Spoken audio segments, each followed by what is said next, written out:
किरदार में मुझे पर्सनली इंटरेस्ट है करने में, तो मैं नहीं सोचता हूँ कि ये हीरो विलन है क्या है। Nepotism is a privilege that everybody have the privilege ना। हर डायरेक्टर के साथ कुछ नया एक्सपीरियंस होता है क्योंकि उनका कहानी कहने के अंदाज अलग होते हैं। और साल में एक बार अब हम लोग मिलते हैं, Hunter group, Hunter WhatsApp group मेरा भी है इन terms of like brand value. अगर किसी चीज़ का है मेरे काम को लेके तो वो हंटर का है। बैड कॉप के लिए अच्छा था, बहुत ही ऐसे फिल्मी सेंसिबिलिटी से बनाई गई एक सीरीज़ है वो, और जिसमें अनुराग कश्यप के साथ एक्टिंग करने का मुझे अवसर मिला था। He is been my director, he is been my producer, but he is been my co actor and colleague also now. बड़ा अच्छा आया, उनके साथ समय बिताने का बहुत समय मिला, अवसर मिला था। बहुत गप्पेबाजी की हमने। एंड आदित्य के साथ तो ये मेरा दूसरा प्रोजेक्ट है, एक फिल्म भी कर चुका हूँ, कमांडो 3। वो एंटरटेनिंग और मज़ेदार चीज़ें ही बनाना चाहते हैं और कुछ उनका मोटिव नहीं होता है। He wants people to have a good time. तो इससे पहले एक पुलिस का रोल किया था मैंने, जो बहुत ही एक रियलिस्टिक पुलिस ऑफिसर का रोल था दहाड़ में, और यहाँ पे एक फिल्मी पुलिस ऑफिसर का भी करने का मौका मिला। I thoroughly enjoyed. एक डाइवर्सिटी, एक वर्सिटैलिटी क्रिएट होता है उससे मेरे करियर। जो किरदार में मुझे पर्सनली इंटरेस्ट है करने में, तो मैं नहीं सोचता हूँ कि ये हीरो विलन है क्या है। If I am genuinely interested तो मैं उसे एक्सप्लोर करता हूँ, और तैयारी के लिए कुछ समय चाहिए होता है। I select generally first, genuinely interesting लगना चाहिए मुझे रोल, और फिर मुझे लगना चाहिए कि प्रोजेक्ट मेरे करियर के लिए अच्छा होगा। क्रिटिसिज्म इज़ इम्पॉर्टेंट, आपको समझ में आता है कि हाँ ठीक है, audience criticism is also important, कि कई बार हमें पता नहीं होता है कि क्यों पसंद आ रहा है, क्यों नहीं पसंद आ रहा है। तो it's fine, it's part and parcel of the game.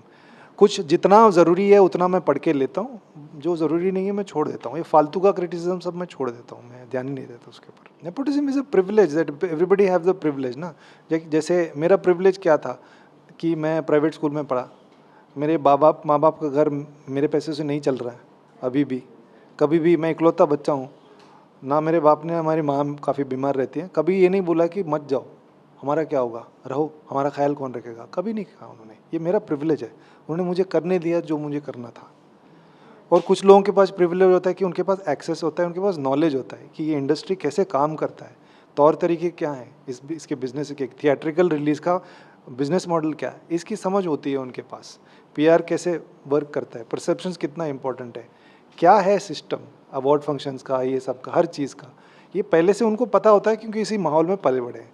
मेरे जैसे लोग आके सीखते हैं, हमको सीखना पड़ता है, ये नहीं है हमारे पास।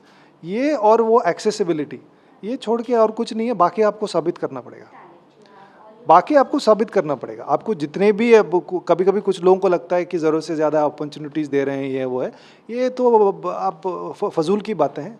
चाहे जितने भी अपॉर्चुनिटीज़ किसी को दे दें, अगर ऑडियंस को आप पसंद नहीं आ रहे हैं, आपकी फिल्में नहीं चल रही हैं, तो यू फील। ऐसे तो बहुत सारे लोग हैं जो प्रिविलेज्ड बैकग्राउंड से आते हैं, जो सक्सेसफुल नहीं हो पाए एज एक्टर्स या एज डायरेक्टर्स। बहुत लोग हैं ऐसे वहाँ पे, और ऐसे बहुत सारे लोग भी हैं जो बाहर से आए थे। शाहरुख खान भी one of the biggest examples. वो कुछ नहीं से आए थे, वो इतना बड़ा नाम, one of the biggest stars in the world बने हैं वो। तो रामलीला में बहुत समय देना पड़ता है, because mister Bansali takes his time. तो आपको बहुत पेशेंस से काम करना होता है। कब आपका शॉट लगेगा, कितने दिन लगेंगे एक सीन में, उसके लिए आपको समय बनाना पड़ता है। फटाफट काम करके घर जाना है, ऐसा आपका अगर मिजाज है तो नहीं हो कर पाएंगे। बहुत पेशेंस की ज़रूरत पड़ती है, और काफ़ी डिमांडिंग भी हो। बड़े पैशनेट आदमी हैं, आपके काम खुद के काम को लेके बड़े पैशनेट है, खुद की फिल्मों को लेके, और वो डिमांड भी करते हैं लोगों से। तो कई बार इस चीज़ से फ्रिक्शंस भी क्रिएट होते हैं। बट बहुत ही अच्छा एक्सपीरियंस था जो भी मैंने। और हर डायरेक्टर के साथ कुछ नया एक्सपीरियंस होता है क्योंकि उनका कहानी कहने के अंदाज अलग होते हैं। उस एक कहानी के बारे में, किरदार के बारे में, उनका लैंग्वेज, विजुअल लैंग्वेज डिफरेंट होता है, उनका grammar, film making grammar different होता है। और इसमें अपने आप को ढालना अच्छा लगता है मुझे, और सीखने भी मिलता है, एक नया तजुर्बा भी मिलता है। और कई बार उस दिशा में वो पुश भी होता हूँ जो दिशा में मैं नेचुरली शायद ना जाऊँ, तो they push me in that direction. उसमें एक अनुभव, नया चीज़ कुछ करने का अनुभव भी मिलता है। हाँ, सबसे जाना माना फिल्म मेरा हंटर ही है। I really enjoyed. वो कई सारे लोग जो उस फिल्म के दौरान मेरे साथ काम किए वो मेरे दोस्त हैं, जैसे राधिका, हर्षवर्धन, सब मेरे दोस्त बन गए हैं। We still stay in touch. और साल में एक बार अब हम लोग मिलते हैं, Hunter group, Hunter WhatsApp group मेरा भी है तो हम लोग साल में एक बार मिलते हैं। तो 2015 में, तो अगला साल वो 10वां सालगिरह होगा। So we want to go back to Pune, because Pune में शूट हुई थी वो, और वही होटल जहाँ पे हम लोग रुके थे वहाँ पे रूम लेके आई थिंक ऐसे 2-3 दिन कुछ ऐसे बैठ के बातें करें। अभी तो सब लोग अयाशी वयाशी कुछ नहीं है, ऐसे सब लोग बात करें, क्या करेंगे, कुछ खाया जाए, नहीं, हाँ कुछ, हाँ कुछ, हाँ कुछ भी ड्रिंक्स ऐसे ऐसे कुछ ऐसे थोड़ा टाइम पास करके आ जाएंगे to celebrate the 10 years. It's given lot to me in terms of like brand value. अगर किसी चीज़ का है मेरे काम को लेके तो वो हंटर का है. अभी भी हंटर 2 कब आ रहा है, ये सीक्वल कब आ रहा है, ऐसे लोगों को थोड़ा एक्साइटमेंट है उसको चीज़ को लेकर. तो मुझे लगता है कि अगर बनेगा नहीं बट एक ब्रांड वैल्यू है उसका, है वो ज़रूर है. और बड़े अच्छे लोग थे, दोबारा से काम करने भी मिला कई लोगों के साथ में.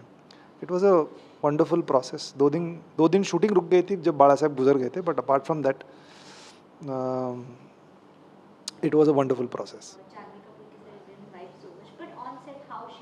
Very professional, very respectful, very hard working. एक बच्चों की फिल्म है जो मेलबर्न में दिखाई जा रही है अभी, लिटिल थॉमस. वो आई थिंक ये साल या अगले साल यहाँ पे भी रिलीज़ होगी थिएट्रिकल. मैं 1 एट अ टाइम ही करता हूँ. तो है कुछ प्रोजेक्ट्स, तो फिलहाल एक की शूटिंग चल रही है, तो बीच में 1 महीने का गैप है. Thank you.